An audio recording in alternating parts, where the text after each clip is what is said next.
Olá pessoal, tudo bem com vocês?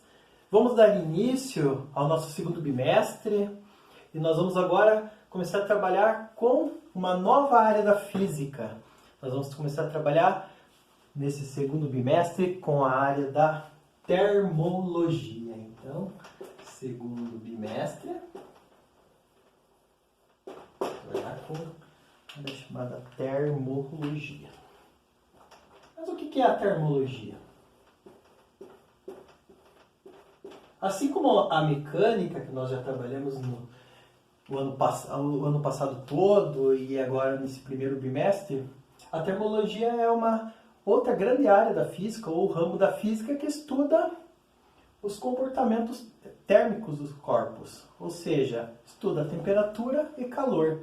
Então, nessa primeira parte, nós abordaremos conceitos básicos de temperatura, dilatação térmica, conceitos de escalas termométricas, tudo isso, estudo de termômetros, medidores de temperatura.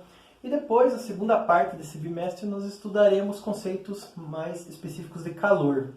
O que é o calor, a diferença entre calor e temperatura, troca de calor entre corpos. Então, o que nós vamos abordar especificamente na aula de hoje é o conceito, a definição de temperatura. O que é temperatura? Qual é a relação da temperatura com outras grandezas físicas? No decorrer dessa semana e também semana que vem, nós vamos trabalhar também com o conceito de equilíbrio térmico. Equilíbrio térmico. Que são situações físicas quando dois ou mais corpos, quando você une dois corpos e eles atingem um estado de mesma temperatura. Ou seja, esse estudo do equilíbrio térmico é extremamente importante na física, do fato que, para que um termômetro, por exemplo, ele possa fazer a medição de um determinado corpo, da temperatura de um determinado corpo, ele tem que atingir a mesma temperatura que esse corpo, ou seja, atingir um estado de equilíbrio térmico. Também outro exemplo bem simples que nós podemos aplicar é quando um fato que você deixa o café em cima da mesa. Esse café vai atingir a mesma temperatura que o ambiente que ele se encontra. Então ele atinge o estado de equilíbrio térmico, temperaturas iguais. Além da área de equilíbrio térmico, também no decorrer dessas aulas nós estudaremos o conceito de escalas termométricas. As escalas termométricas. As escalas termométricas nada mais são que escalas para você definir a temperatura ou medir a temperatura. Por exemplo, a escala que nós usamos no dia a dia é graus Celsius, mas nós temos outras escalas, como a escala absoluta, chamada Kelvin, escala inglesa, chamada Fahrenheit, e assim por diante. Há necessidade também de fazermos conversões entre essas escalas termométricas. Nós veremos aqui. E o último tópico também que nós vamos estudar nessas próximas aulas seria o conceito de dilatação térmica.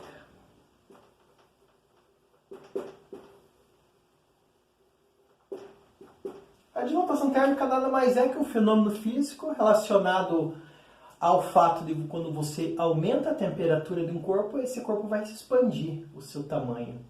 E no fato de você reduzir a temperatura do corpo, ele vai se contrair. Então, o aumento ou a diminuição do tamanho desse corpo está relacionado com fenômenos de dilatação térmica. É um fenômeno muito usado, muito aplicado na física, principalmente nos vestibulares. Então, nós vamos ver de uma maneira geral. Só que hoje, nós vamos ficar restrito ao conceito básico. Vai ser uma aula bem básica do conceito de temperatura. Então, nós vamos... A pergunta geral aqui, o que nós temos? O que é a temperatura? O que é a temperatura? O que é a temperatura? Começamos com essa primeira pergunta aqui. O que é temperatura? Primeiro de tudo, nós sabemos que a temperatura é uma grandeza física. É uma grandeza física que pode ser medida, que pode ser calculada. Então, só que uma grandeza física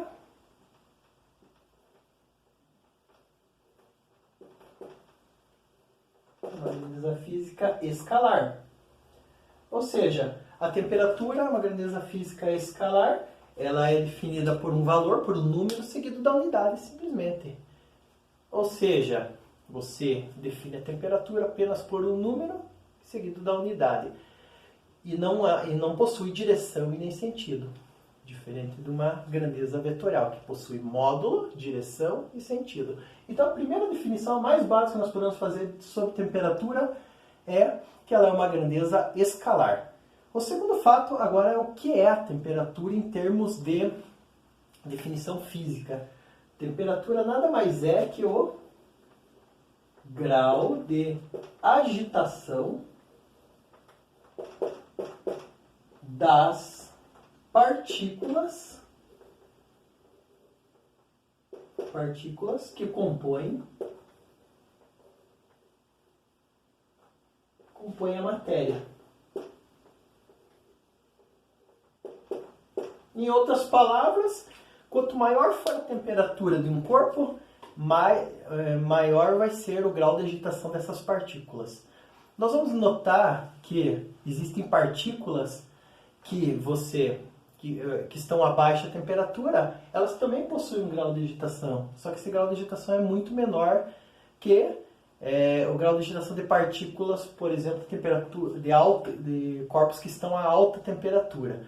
Só que nós podemos observar um fato aqui interessante, é que esse grau de agitação são das partículas que compõem a matéria, mas quem são essas partículas que compõem a matéria? Então nós temos que saber quem são essas partículas. Essas partículas, elas podem ser átomos ou podem ser moléculas. Tem que tomar muito cuidado, que alguns livros falam que a definição de temperatura é grau de agitação de moléculas, grau de agitação de átomos, mas o mais correto é dizer que a temperatura é o grau de agitação de partículas. Só que nesse caso, se nós temos, por exemplo, uma barra de ferro, essa barra ela é formada por átomos de ferro.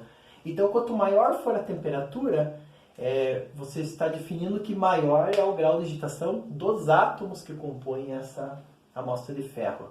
Já num outro caso, um recipiente contendo água, você dizer que essa temperatura da água aumenta, em outras palavras, é dizer que você está aumentando o grau de agitação das moléculas que compõem esse líquido, né? Das moléculas. Então, temos que tomar muito cuidado quando nós fazemos essa definição aqui de átomos, moléculas ou grau de agitação de partículas, ou quais são as partículas que nós vamos estudar aqui.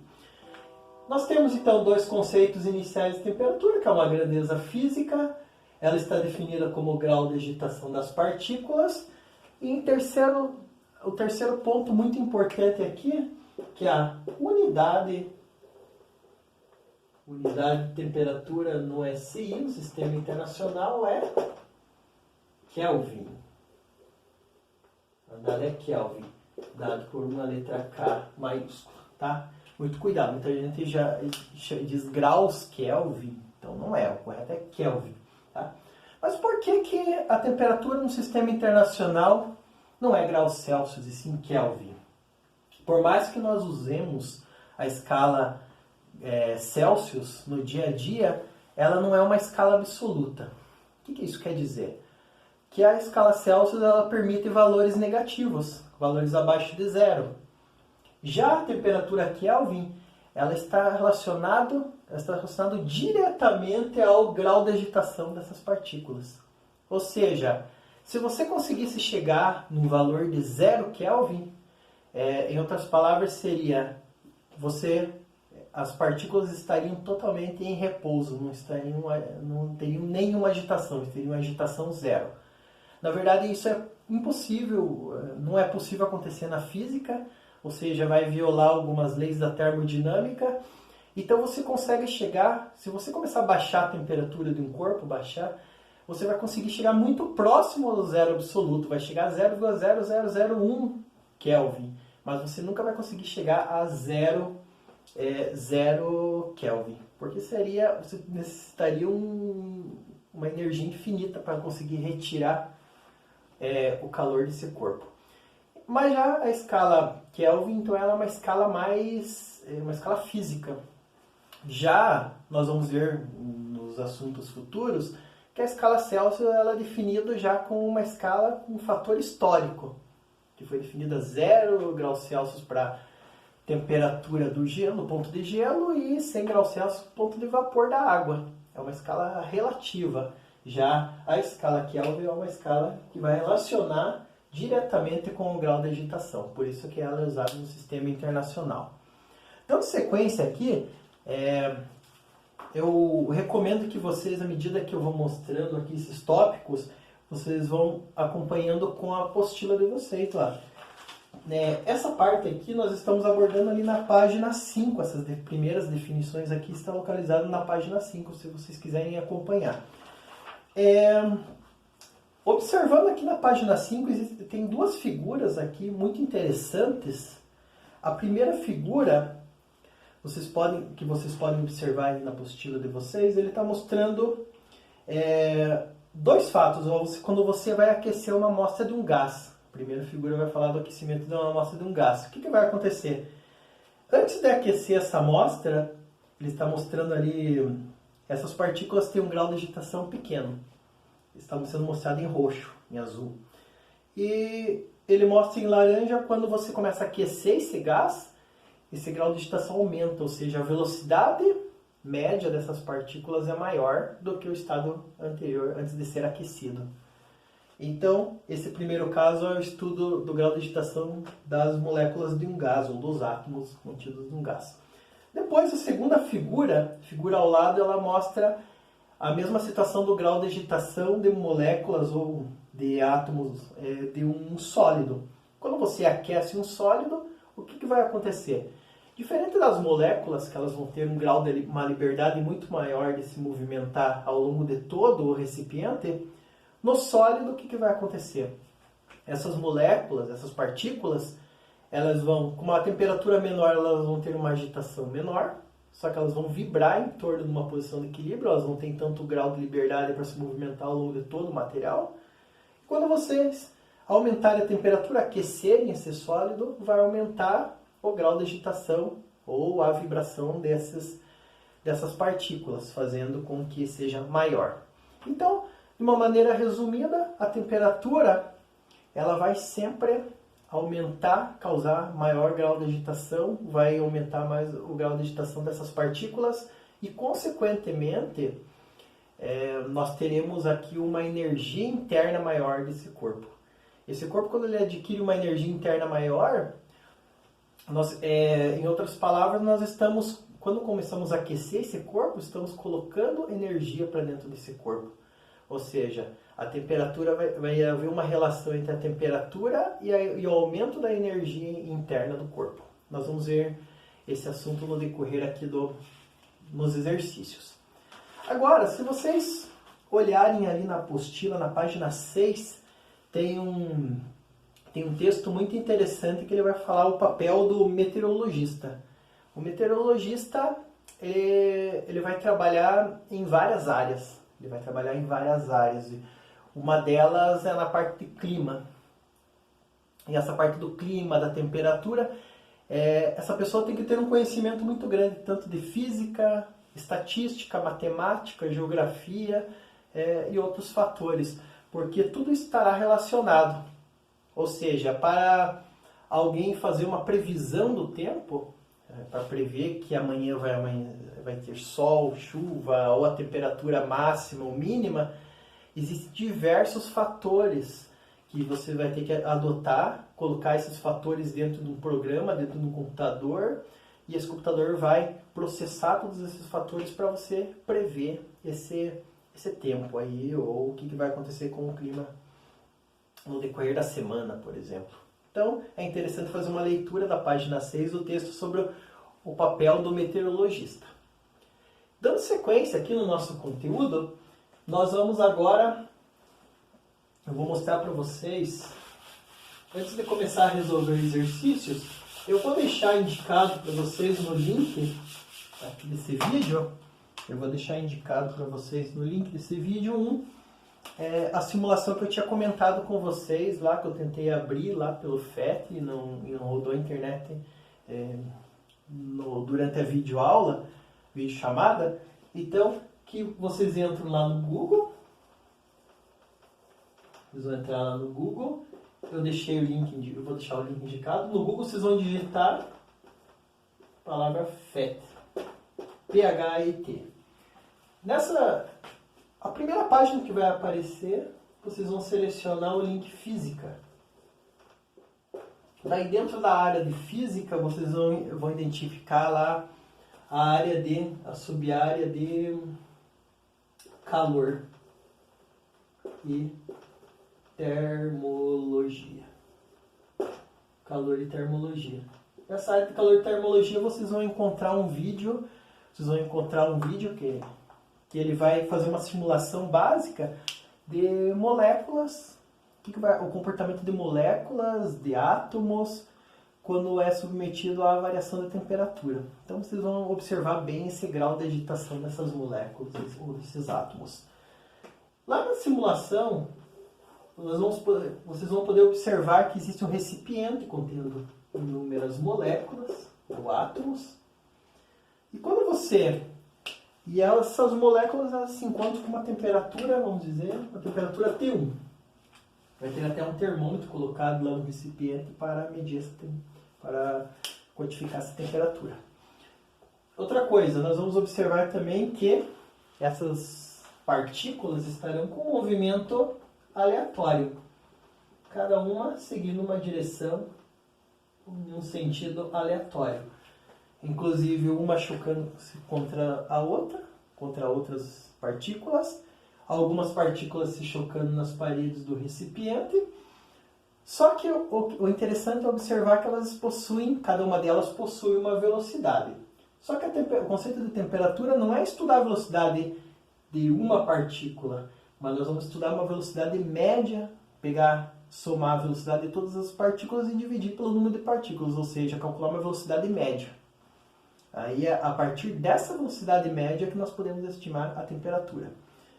Mas quando, em uma outra situação, uma outra temperatura, nós pegamos esse recipiente e começamos a aquecê-lo, ou seja, transferimos calor para dentro desse recipiente, a temperatura desse corpo vai aumentar, vai para uma temperatura T2.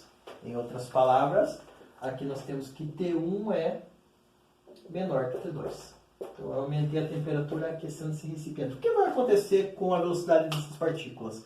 Em média, elas aumentarão. Então, eu vou fazer uma maneira exagerada aqui, colocando setas nos vetores maiores, que essas partículas continuarão com o movimento aleatório, mas com uma velocidade maior. Ou seja, quando nós aumentamos a temperatura de um corpo, esse grau de agitação é maior. Dando continuidade aqui, pessoal, vocês podem pegar ali a apostila na página 6. E a página 6 ela vai mostrar bem. Nós vamos começar um primeiro exercício aqui com um conceito bem básico de temperatura, porém extremamente importante, citado em muitos livros. Se vocês pegarem a figura 1, ele mostra duas situações. Eu vou resolver ali. Apostila página 6, exercício número 1. O que ele mostra no exercício número 1? O exercício número 1 ele vai mostrar o seguinte: como a temperatura é representada por um valor associado ao grau de agitação das partículas que compõem o corpo, então, como foi definido aqui anteriormente, compare os corpos A e B a seguir e conclua qual deles possui maior temperatura. O interessante é observar aqui que eu tenho um corpo A, um corpo B. Esses corpos possuem a mesma quantidade de matéria, ou de partículas, podemos dizer. Só que o corpo A ele está simbolizando, em torno dessas partículas, nós temos um símbolozinho aqui do grau de agitação. No B, nós temos os símbolozinhos também em torno das partículas, dos graus de agitação também. Só que o que é importante observar? Que na folha, no livro ou aqui no quadro não tem como eu mostrar, eu colocar algo dinâmico e mostrar o grau de agitação dessas partículas. Então como que nós vamos simbolizar? Nós vamos simbolizar com esses tracinhos em torno das moléculas ou dos átomos. Então o que nós temos aqui? Isso significa que a letra A nós temos um maior grau de agitação que a letra B, porque tem menos risquinhos em torno das partículas. Então o A tem maior grau de agitação de partículas. Mas se ele tem maior grau de agitação, consequentemente ele possui a maior temperatura, porque nós vimos pela definição. Ou seja, o corpo A possui maior temperatura. Se vocês quiserem colocar assim temperatura que o corpo B. Simplesmente por essa ilustração, por essa simbologia. Então, essa aqui é a resposta do primeiro exercício, muito simples. Porém, em muitos livros vocês vão encontrar essa simbologia, então é importante saber disso. E a gente acabou de resolver o primeiro exercício. Agora nós podemos ir para o segundo exercício. Só que antes de começar o segundo exercício, lá da página 7, nós temos que observar ou ler aqui algumas informações que o exercício fornece. Na página 7, o exercício, antes de começar o exercício 2, nós temos que ler um texto que ele mostra aqui, página 7.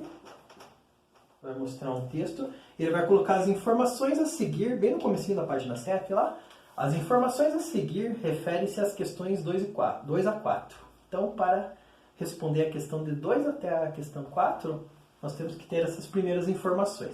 As primeiras informações que ele vai dizer é que existem aqui 6 amostras, 6 tipos de amostra, de A até F.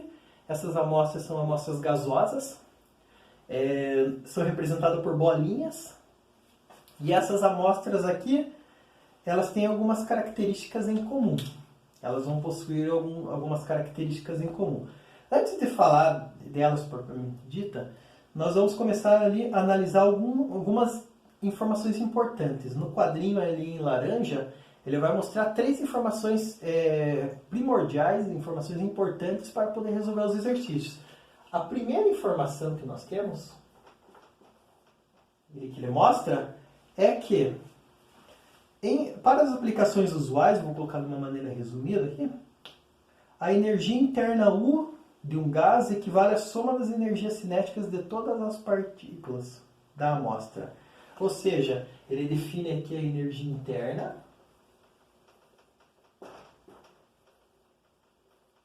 Opa, deixa eu apagar aqui.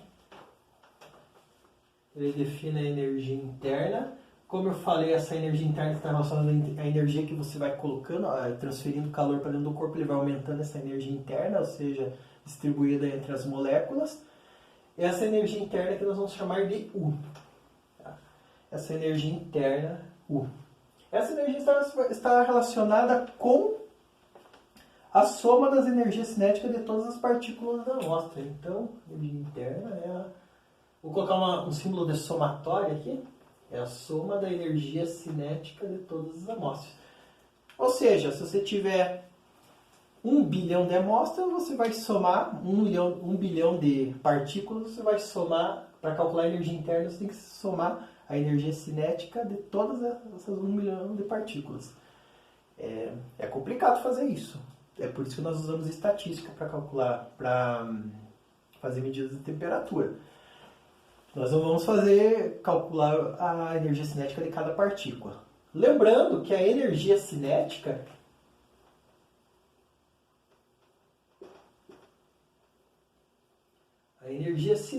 nós já vimos lá na mecânica que está relacionado com velocidade. Mas se nós dizemos aqui que a temperatura é o grau de agitação ou a velocidade, está relacionado com velocidade de partículas, é claro que a energia, o grau de agitação, a temperatura está relacionada com o movimento das partículas ou a energia cinética, que nós já vimos que é mv² sobre 2. Agora, outro item aqui extremamente importante que ele vai definir, que a energia cinética média. O que é uma energia cinética média? Tem que tomar muito cuidado que não é a energia cinética que nós temos aqui em cima. A energia cinética média é você pegar todas as energias cinéticas e dividir pelo número de partículas. Em outras palavras, o que você vai fazer? Você vai pegar e somar todas as energias cinéticas e dividir pelo número de partículas. Mas nós sabemos que a soma das energias cinéticas é a energia interna. Então nós pegamos a energia interna e dividimos pelo número de partículas. Então essa é a definição de energia cinética média. Você vai pegar a energia total do sistema e vai dividir pelo número de partículas. Ou seja, um número extremamente grande. Agora o terceiro e último tópico aqui, para começar antes de fazer os exercícios, é que a temperatura é um número, nós já vimos, é um número, uma grandeza física, associado à agitação térmica das partículas. Isso nós já definimos. Por isso, no caso de um gás, ela é proporcional à energia cinética média. A parte mais interessante aqui é essa, que ele vai falar o quê? Que a temperatura, que nós definimos lá atrás, ela está relacionada, ela é proporcional, esse símbolo alfa aqui é símbolo de proporção, ela é proporcional à energia cinética média. Então, o que nós temos aqui? Isso aqui eu também vou destacar para vocês, que é muito importante. Que quanto maior for o movimento dessas partículas, ou a energia cinética média de todas as partículas, maior vai ser a temperatura do corpo.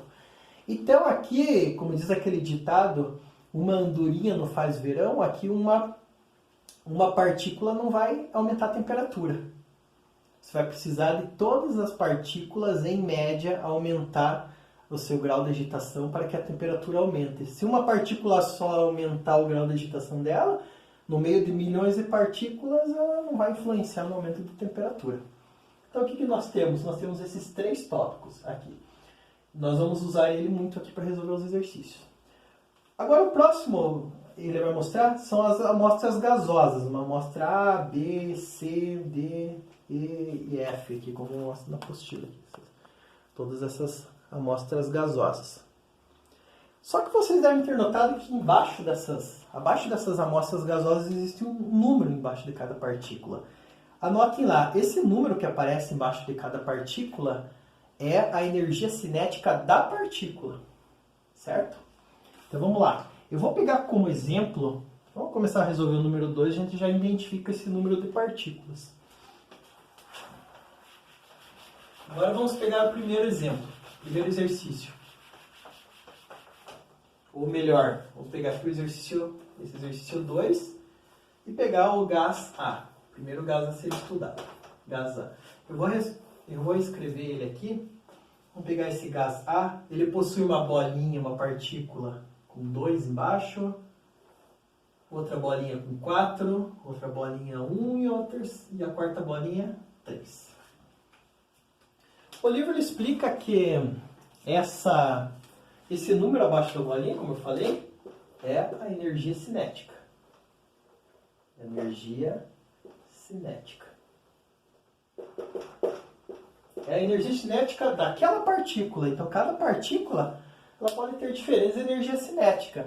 Em outras palavras, aqui nós estamos dizendo que a partícula que tem o 2 embaixo, ela é mais lenta que a partícula 4. A partícula 4 tem uma energia cinética maior que a energia que é a primeira partícula aqui.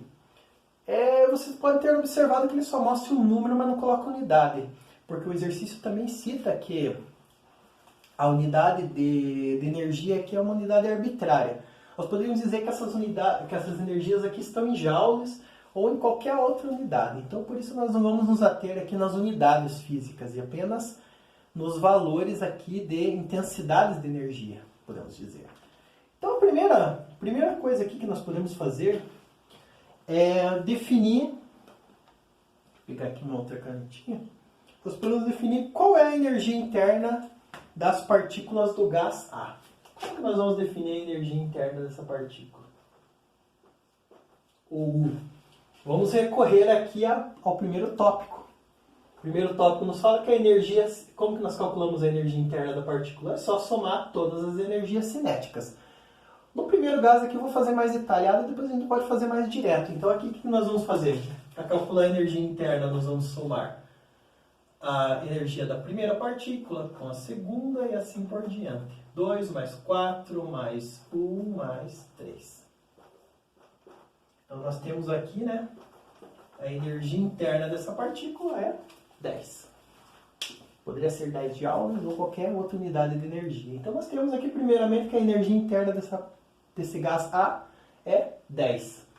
Agora, nós podemos definir também a energia cinética média. A energia cinética, nós temos as energias cinéticas individuais. Como que nós vamos calcular a energia cinética média? Energia cinética média. Cuidado para não confundir energia cinética média com energia cinética. A energia cinética média nós vamos pegar a energia interna e dividir pelo número de partículas. Como que nós vamos fazer isso? Nós podemos somar todas as partículas ou pegamos o resultado aqui da energia interna. 10 dividido por... Quantas partículas que esse gás tem? 1, 2, 3, 4 partículas. Então nós temos aqui 2,5. A energia cinética média é 2,5. Aí a resposta para o gás A. Eu vou fazer com vocês o do gás B, do gás C. Daí eu vou deixar para vocês resolverem os exercícios do gás D, E e F. Deixar vocês resolverem, eu só vou colocar os resultados. Porque nós vamos precisar desses resultados para calcular os outros, fazer os outros exercícios, o 3 e o 4.